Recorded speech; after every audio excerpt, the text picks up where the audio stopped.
Hi, I'm Brian Crombie, and we're going to be talking on The Brian Crombie Show. We're going to be talking about politics, arts, business, and social issues on The Brian Crombie Show on Canada One TV.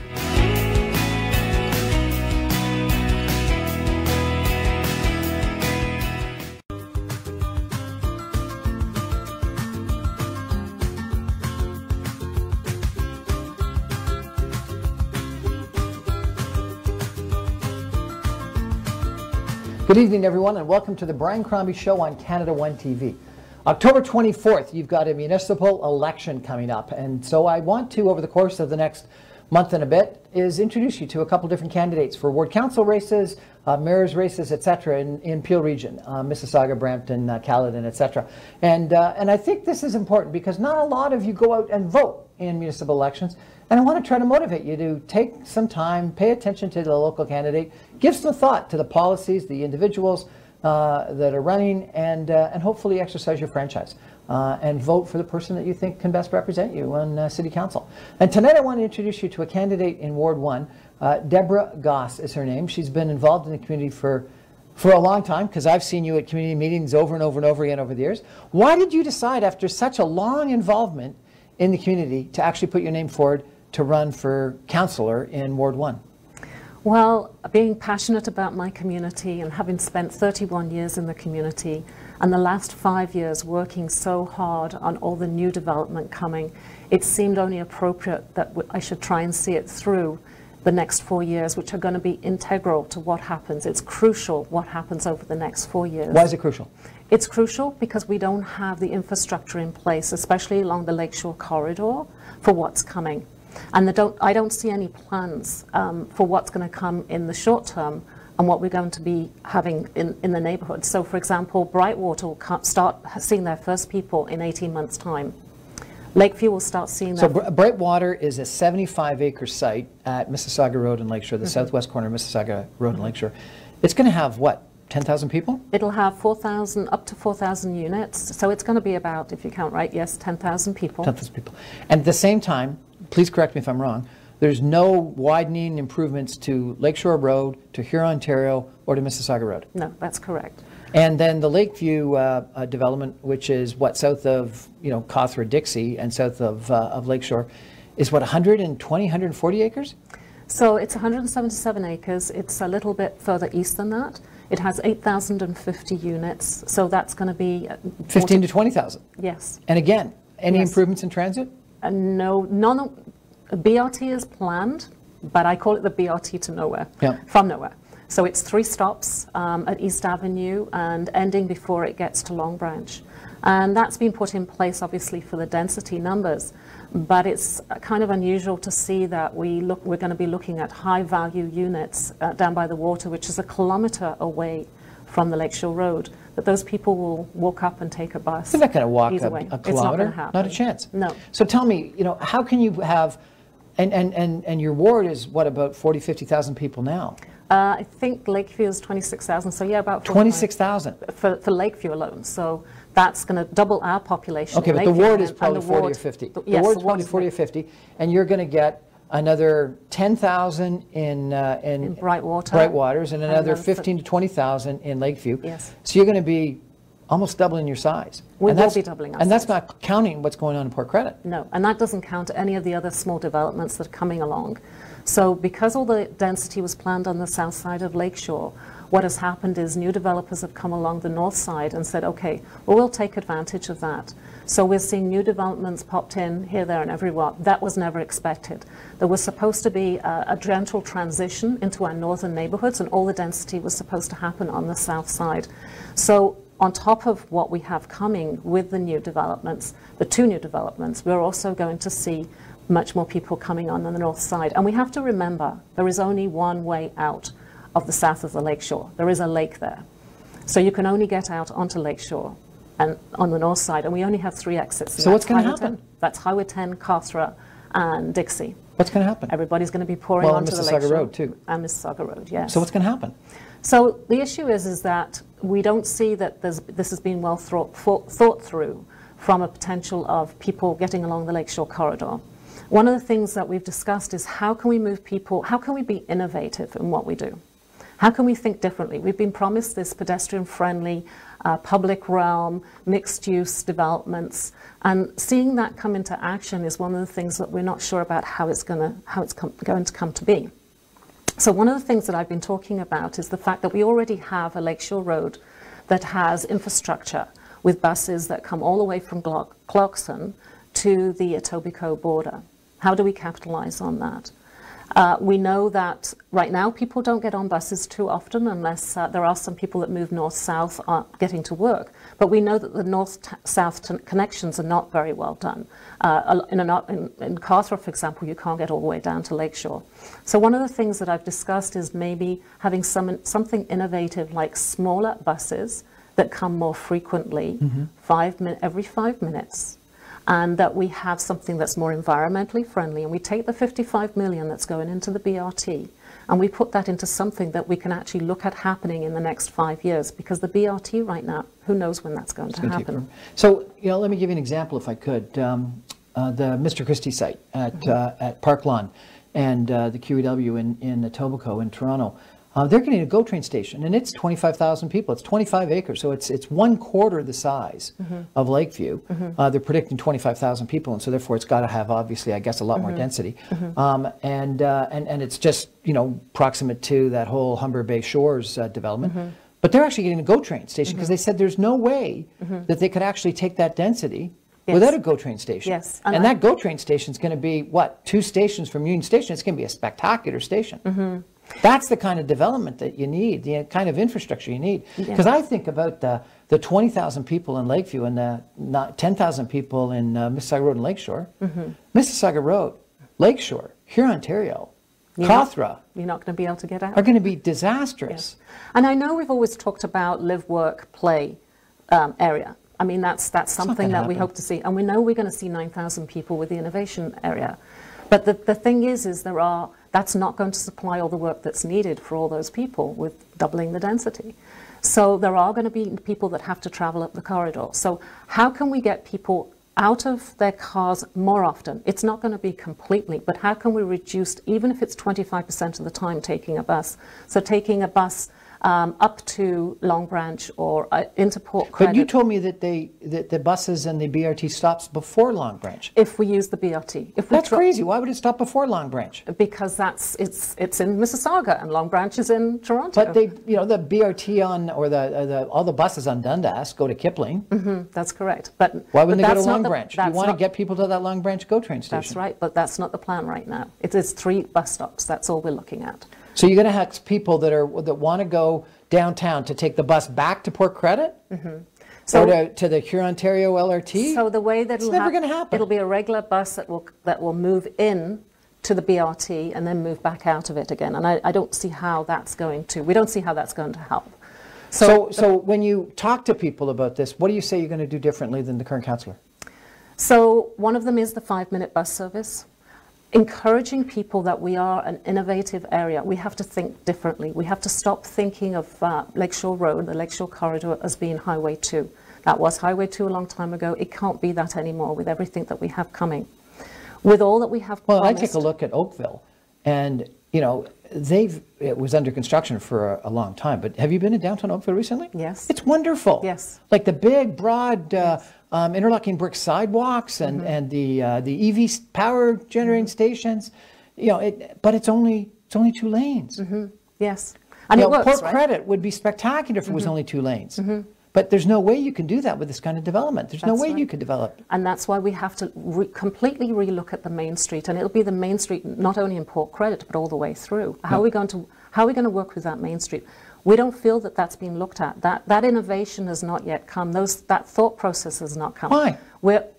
Because policies in Mississauga try and put a square peg in a round hole. But how could these developments at Mississauga Road and Lakeshore and then at Lakeview get approved with no transit, no infrastructure, no road improvements? That's because we deal in silos. It's one of the things that the Lakeview Community Advisory Panel said right from the beginning. This needed a holistic approach. This wasn't looked at as developing the whole of the lakeshore. It was looked at individual developments, and that's unfortunately what happens in Mississauga, and it's part of the province's fault, is that we look at every development as a single entity.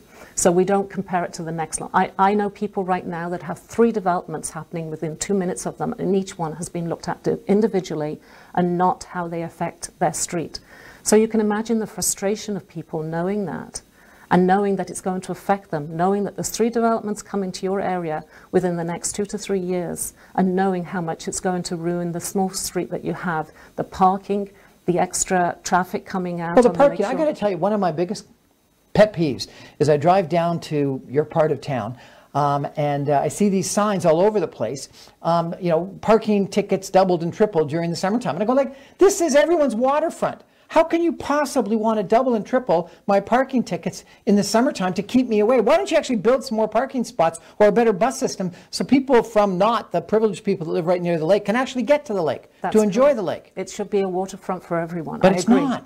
And so how do we think about that differerently? We have Carter School, for example, that sits empty for the whole of summer. Why are we not talking to the school board and saying, okay, let's have some new idea where we make it, it doesn't even have to be a shuttle bus. We can make it an area to park your car, get your bikes off and ride them down to the lakeshore. We put a water station there. We have some students helping there. We help people cross the lakeshore road so that it's safe. There's all kinds of innovative ideas that we can think about this. It doesn't take much. I think you got some really big issues in Ward 1. We do. We do. We're chatting tonight with a candidate for Ward 1 in Mississauga City Council. The election is on October 24th. Her name is Deborah Goss. Do you have a website? I do. It's electdgoss.ca. electdgoss.ca. We're going to take a break for some messages and come back in just 2 minutes with Deborah Goss, Ward 1 council candidate, who's got some interesting challenges in the south end of Mississauga and some interesting ideas. Stay with us, everybody.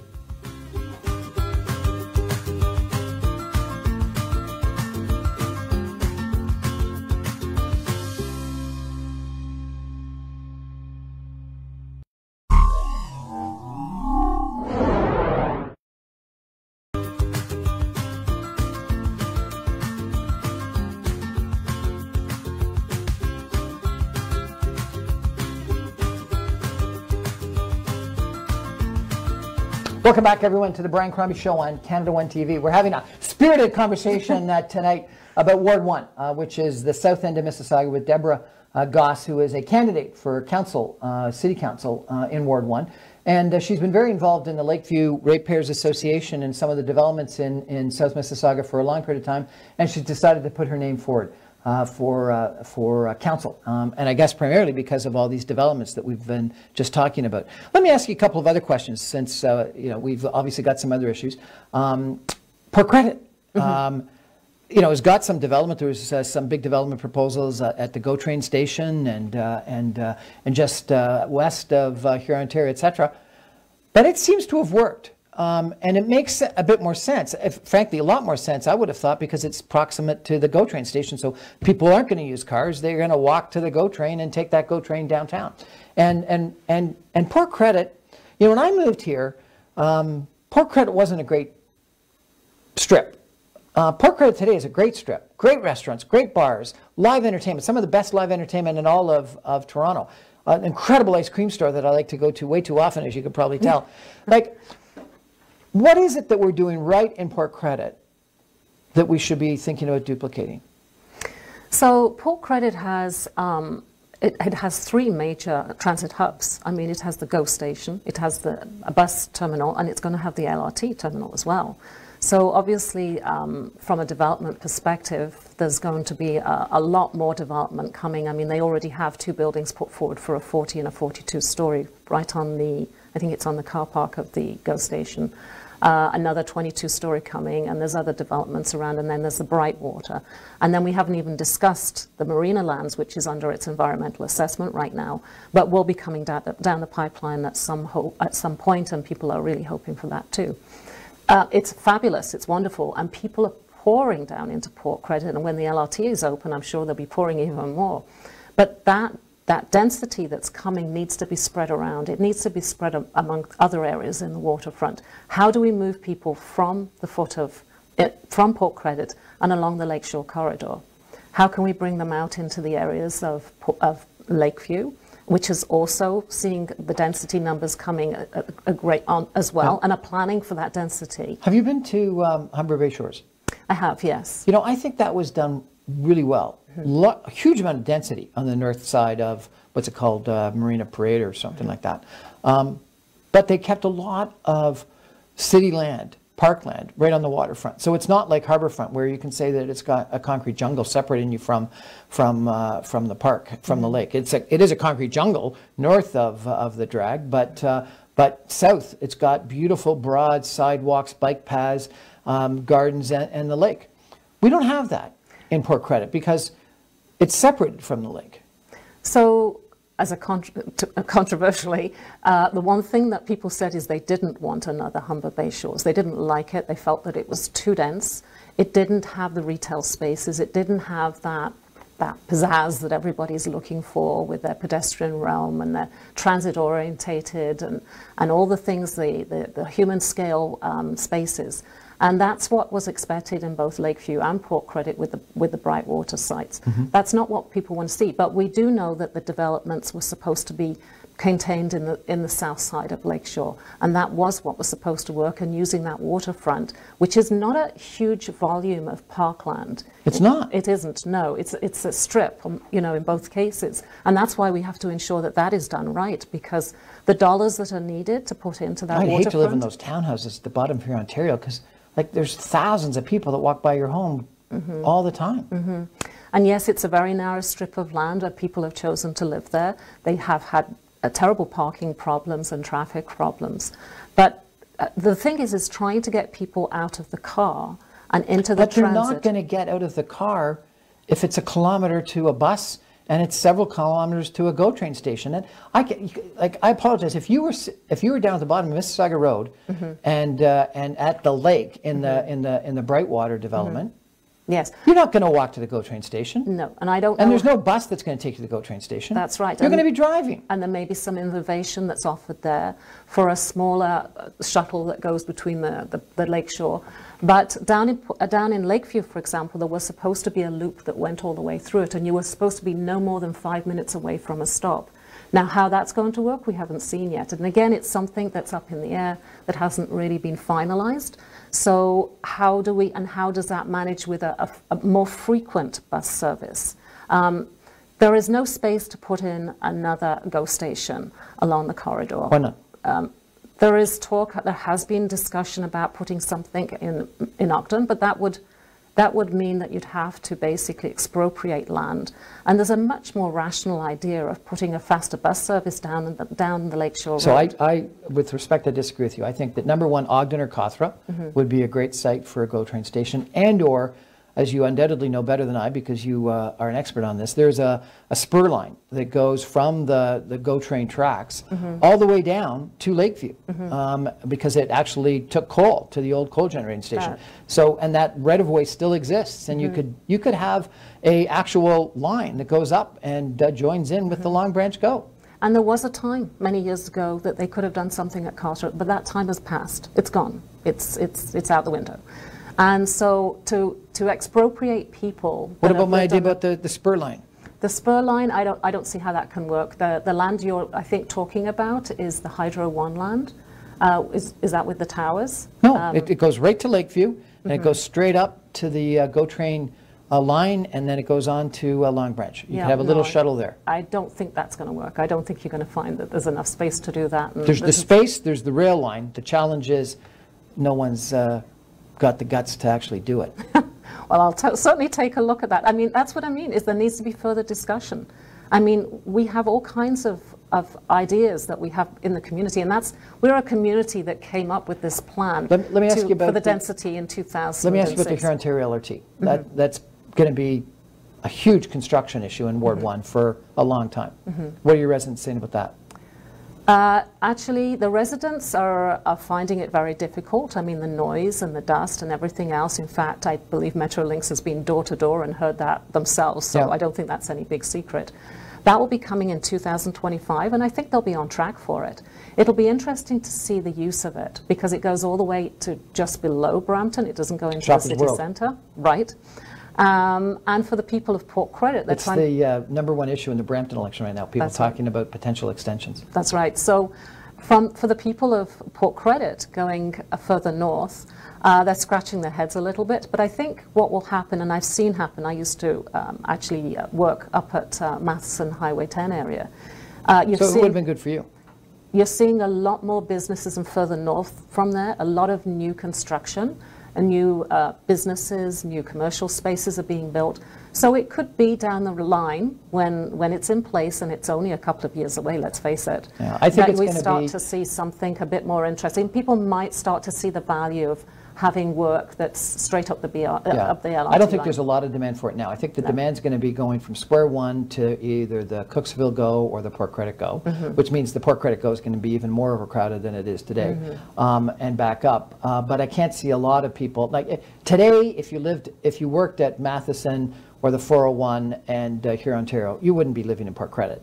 You would be living in the top end of Ward 10 or Ward 9 or something like that, or Ward 7. So I don't think you'd be down. You know, the people primarily in Ward 1, I think, work downtown, and they're taking the GO downtown or the Gardiner downtown. I took the GO train for 10 years, and yes, it's the easiest thing to do. Let me ask you about Dixie and Dundas. So the top end of your ward is Dundas on the east, and Dixie and Dundas is a unbelievable opportunity, isn't it? And you know, you think about 6 Points in Etobicoke, that's going to have huge density because it's right by a GO train station and a subway station. You think about the Vaughan Metro Center, same thing. But all they're proposing is 12 stories at Dixie and Dundas.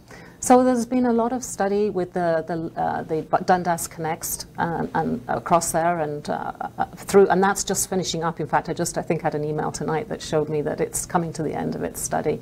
It's been an interesting process. Obviously, they've got a BRT that's continued through Dundas.